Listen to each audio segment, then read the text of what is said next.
Tiga mantan Perdana Menteri Israel kompak menyerang dan mendesak Benjamin Netanyahu untuk mundur dari jabatannya. Mereka menilai Netanyahu tidak layak dan berbahaya dalam memimpin negara. Desakan tersebut menyusul agresi militer ke jalur Gaza Palestina yang pecah sejak 7 Oktober lalu. Tiga mantan Perdana Menteri Israel yang mendesak Netanyahu mundur itu diantaranya Ehud Barak, Yair Lapid, dan juga Ehud Olmert. Dilansir dari The Guardian, Ehud Barak mengatakan bahwa Netanyahu sudah tidak layak untuk memimpin Israel. Sebab menurutnya Netanyahu tidak dapat mengelola kompleksitas situasi yang terjadi belakangan di Israel. Perdana Menteri Israel lainnya, Yair Lapid, juga memiliki pandangan serupa. Menurutnya Israel memerlukan pemerintahan untuk memulihkan nasional.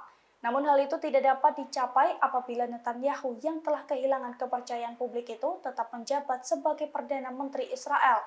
Selain desakan dari dua tokoh penting tersebut, kini ex-Perdana Menteri Israel lainnya, Ehud Olmert, juga turut menuntut Netanyahu untuk mundur. Olmert mengatakan Netanyahu setiap menit berperan sebagai Perdana Menteri, namun setiap menit pula yang membahayakan Israel.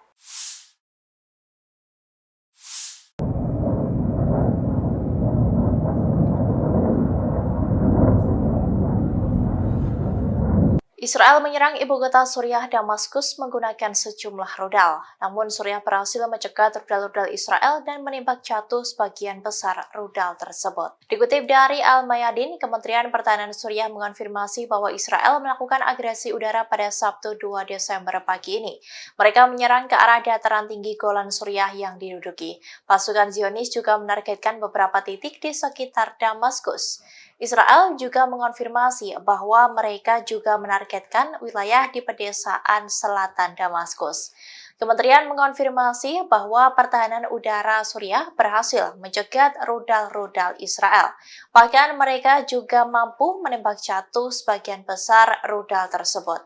Diketahui pada pekan lalu, Israel juga menyerang landasan pacu Bandara Internasional Damaskus yang berada di ibu kota Suriah. Akibat serangan itu menyebabkan bandara tidak dapat digunakan lagi.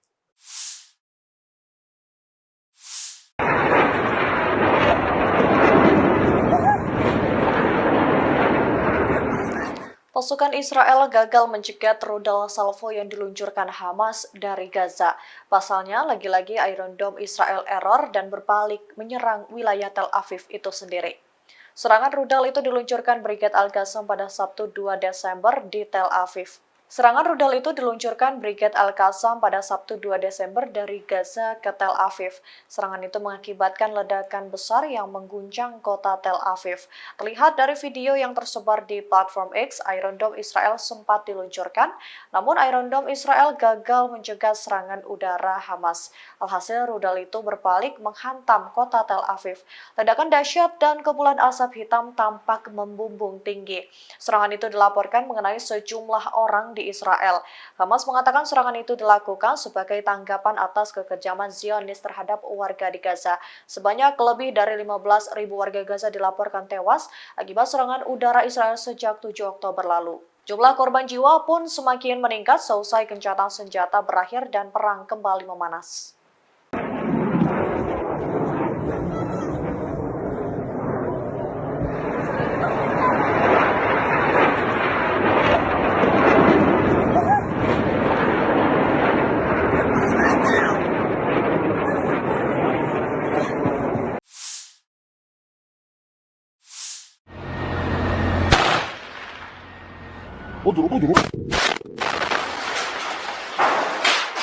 Pasukan pendudukan Israel dan kendaraan militer Israel hancur ditembak dari jarak dekat oleh Hamas. Serangan dilakukan menggunakan sejumlah senjata mulai dari rudal Al-Yasin 105 hingga sistem rudal jarak pendek Rajum 114 mm. Brigade Al-Qassam mengklaim serangan itu menyebabkan korban jiwa di kalangan pendudukan Israel.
Pejabat keamanan rezim Zionis mengaku kecolongan dari Hamas.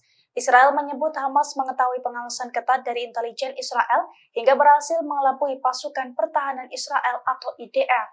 Dilansir dari Pars Today pada Sabtu 2 Desember 2023, pejabat keamanan Israel menduga para petinggi Hamas memanfaatkan metode-metode rahasia, di mana para petinggi Hamas bisa berkomunikasi dengan leluasa meski diawasi dengan ketat oleh IDF. Terkait taktik pejabat Hamas untuk bertukar pesan, pejabat Israel ini menduga Hamas memiliki cara khusus, seperti memperhatikan detail agenda-agenda rahasia dan perasaan umum untuk berdialog langsung atau melalui metode-metode lain. Ia juga menyebut bahwa Dinas Intelijen Israel tidak menyadari taktik Hamas tersebut. Hal itu terlihat dari tidak adanya persiapan sistem pengganti untuk mencegah ketegangan dengan Hamas, termasuk tidak adanya penjagaan di perbatasan saat hari libur.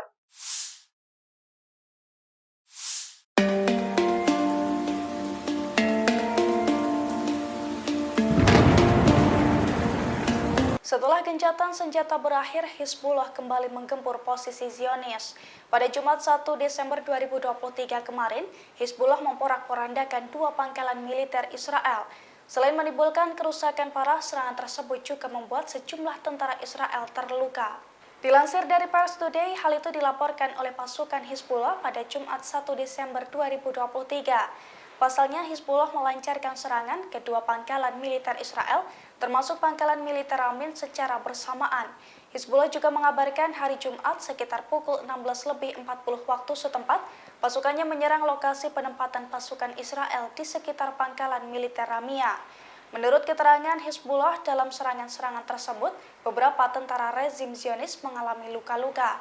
Pasalnya, sederet serangan tersebut merupakan bentuk dukungannya terhadap rakyat Gaza. Terlebih sejak Jumat kemarin, Israel juga kembali meluncurkan serangannya ke jalur Gaza. Hal itu berlangsung ketika gencatan senjata selama 1 minggu telah berakhir. Download Tribun X sekarang, menghadirkan lokal menjadi Indonesia.